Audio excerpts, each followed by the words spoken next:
time and time and time again. It's actually such a natural part of Pagan's heritage. In 2019, Pagan finally gained recognition from the world as a UNESCO heritage site. The area is now a protection zone, but right in its center, one building stands out.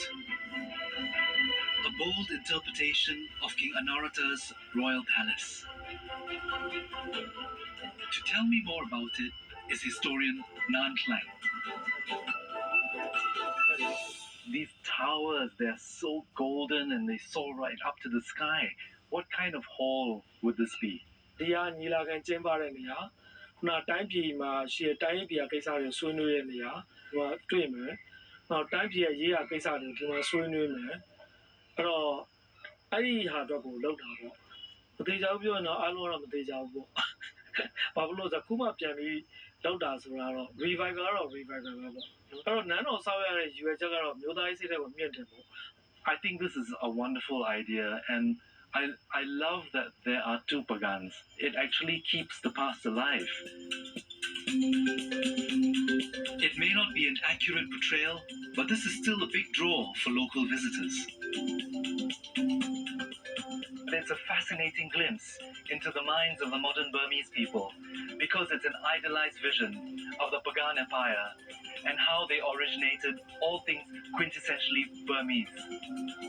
It reflects how history and identity are in this ever-shifting dance to define the other.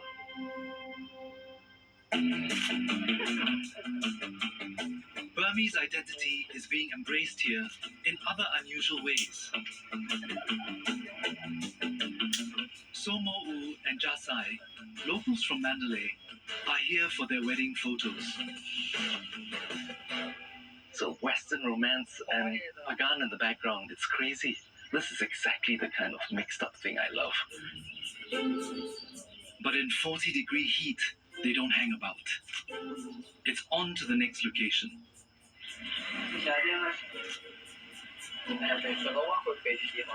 Jo Winlat has been photographing newlyweds here for 6 years, and business is booming.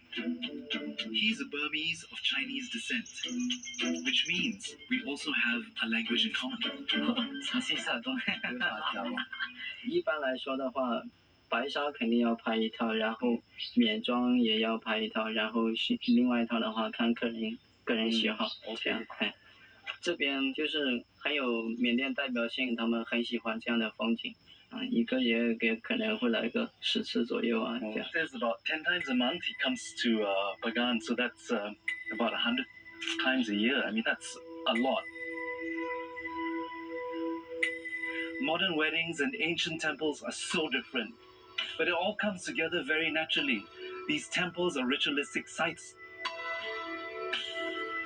Wedding photography, on the other hand, is a modern document of a different but equally meaningful kind of devotion.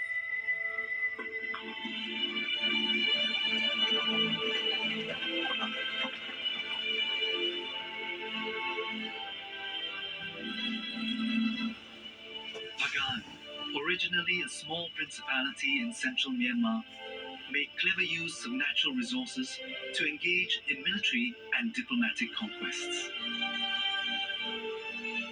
Religious devotion was an important motivator for this expansion.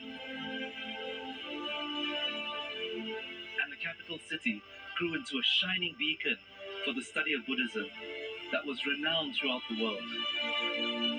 But their biggest legacy lies closer to home. The unification of the different peoples in the plains, mountains, and coastlines of Myanmar is a blueprint that is continued today. After the downfall of the Pagan Empire in 1287, Myanmar was only reunited as one nation again over 2 centuries later.